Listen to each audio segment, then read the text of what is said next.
प्रश्नावली 5.1 का अब हम प्रश्न पहले का दूसरा प्रश्न सॉल्व करेंगे। हमने संपूर्ण कक्षा 10 एनसीईआरटी गणित को हल कर दिया है। यदि आप संपूर्ण कक्षा 10 एनसीईआरटी गणित को हल सहित देखना चाहते हैं तो डिस्क्रिप्शन ज़रूर चेक करें। तो यहाँ पर किसी बेलन में उपस्थित हवा की मात्रा जबकि वायु निकालने वाला पंप प्रत्येक बार बेलन की शेष हवा का 1/4 भाग बाहर निकाल देता है। तो यहाँ पर हमें बताना है कि जो स्थिति दी हुई है इसमें संबद्ध संख्याओं की सूची समांतर श्रेणी है और यदि नहीं है तो बता दीजिए। तो यहाँ पर सर्वप्रथम देखेंगे जो हवा की मात्रा है। यहाँ पर तो हवा की मात्रा हम मान लेते हैं बेलन में उपस्थित हवा की मात्रा माना x इकाई है। अब पंप द्वारा प्रत्येक बार निकाली गई हवा की मात्रा कितनी है? 1/4 यानी 1/4 भाग बेलन की शेष हवा का बाहर निकल जाता है। तो यहाँ पर पंप द्वारा प्रत्येक बार निकाली गई हवा की मात्रा 1/4 x। अब प्रथम बार हवा निकालने के बाद बेलन में हवा यानी कि जो बेलन में उपस्थित हवा है x इकाई, इसमें से 1/4 x निकल जाएगा।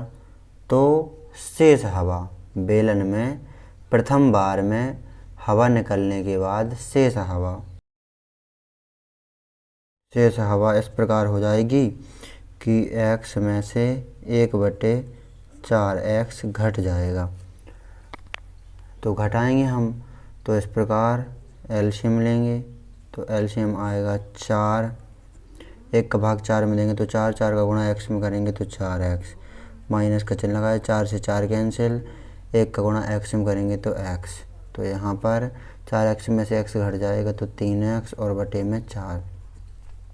तो प्रथम बार में बेलन में हवा निकलने के बाद शेष हवा ये बची 3x/4। अब यहाँ पर दूसरी बार हवा निकलने के बाद बेलन में शेष हवा,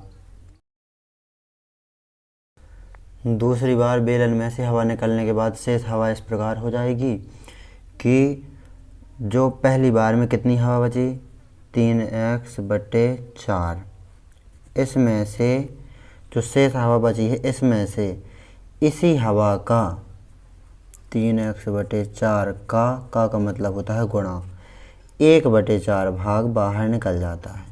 जो शेष हवा है ये अब इसमें से इसी का 1/4 भाग, प्रश्न को पढ़ेंगे आप तो देखेंगे प्रत्येक बार बेलन की शेष हवा का 1/4 भाग बाहर निकल जाता है। तो शेष हवा ये है, फिर इसी में से इसका 1/4 भाग, तो इसी में से इसका का मतलब होता है गुणा 1/4 बाहर निकल जाता है। तो यहाँ पर देखेंगे आप सॉल्व करेंगे 3x/4 ज्यों का त्यों, बीच में माइनस का चिन्ह लगाया, यहाँ पर गुणा करेंगे 3x का गुणा 1 में तो 3x, 4 का गुणा 4 में तो 16। अब यहाँ पर एलसीएम लेंगे, एलसीएम आएगा 16, 4 का भाग 16 में दिया तो 4 बार गया, 4 का गुणा ऊपर 3x में करेंगे तो 12x, माइनस का चिन्ह लगाया, 16 से 16 कैंसिल, 1 बचा, 1 का गुणा 3x में करेंगे तो 3x। तो यहाँ पर 12x में से 3x घट जाएंगे तो 9x बचेंगे और बटे में बचेगा 16। तो ये निकल आई दूसरी बार बेलन में से हवा निकलने के बाद शेष हवा। अब यहाँ पर देखेंगे श्रेणी किस प्रकार की बन रही है। श्रेणी बन रही है बेलन में उपस्थित हवा की मात्रा x इकाई, फिर प्रथम बार हवा निकलने के बाद शेष हवा ये, फिर दूसरी बार हवा निकलने के बाद शेष हवा 9x/16। तो यहाँ पर श्रेणी बन रही है इस प्रकार। उक्त श्रेणी अतः उक्त श्रेणी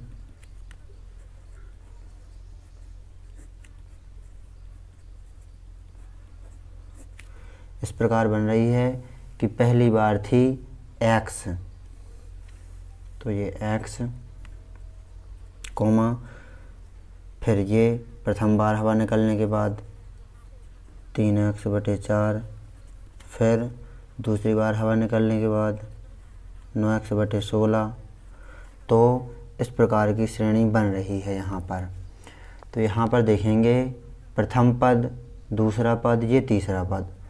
तो यहाँ पर यदि सार्वंतर यानी कि सभी में अंतर समान है तो श्रेणी समांतर श्रेणी है। अगर सभी में अंतर समान नहीं है तो समांतर श्रेणी नहीं है।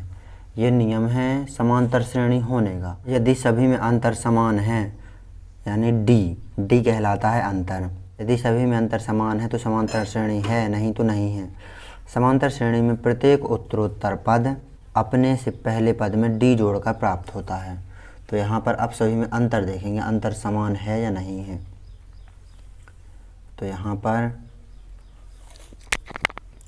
दूसरे पद में से पहला पद घटाएंगे 3x/4, इसमें से पहला पद घटाएंगे और इस तरफ तीसरे पद में से दूसरा पद घटाएंगे 9x/16 माइनस 3x/4। यदि इसका और इसका अंतर जो इस तरफ निकलेगा और इसका और इसका अंतर जो इस तरफ निकलेगा ये बराबर होंगे तो समांतर श्रेणी है, नहीं तो नहीं है। तो यहाँ पर एलसीएम लेंगे, इस तरफ एलसीएम आएगा 4 का भाग 4 में दिया 1 आया, 1 का गुणा 3x में करेंगे तो 3x, माइनस का चिन्ह लगा 1 का भाग 4 में देंगे तो 4 आया, 4 का गुणा x में करेंगे तो 4x, बराबर का चिन्ह लगाया। इस तरफ आएगा एलसीएम 16 का भाग 16 में दिया तो 16 का एक बार भाग जाएगा 16 में तो 1 आया, 1 का गुणा 9x में करेंगे तो 9x, माइनस का चिन्ह लगाया। 4 का भाग 16 में देंगे तो 4 बार जाएगा, 4 चौके 16, 4 बार गया, 4 का गुणा 3x में करेंगे तो 12x। यहाँ पर माइनस के 4x में से प्लस के 3x घट जाएंगे तो यहाँ पर बचेगा माइनस का x और बटे में 4 जाऊँ कहते हूँ। अब इस तरफ देख लेते हैं हम क्या माइनस के x/4 आ रहा है या नहीं। तो माइनस के 12x में से प्लस के 9x घट जाएंगे तो माइनस के 3x बचेंगे और बटे में बचेंगे 16। तो यहाँ पर क्या बराबर है, बराबर नहीं है। तो जो उक्त श्रेणी ये है ये समांतर श्रेणी नहीं है, अतः उक्त श्रेणी समांतर श्रेणी नहीं है। ये हमारा आंसर है। इस प्रकार आपको इस प्रश्न को अच्छी तरह से सॉल्व कर लेना है। नोट कर लीजिए इस प्रश्न को अच्छी तरह से। यदि आप संपूर्ण कक्षा 10 एनसीईआरटी गणित कॉल साहित्य देखना चाहते हैं तो डिस्क्रिप्शन ज़रूर चेक करें।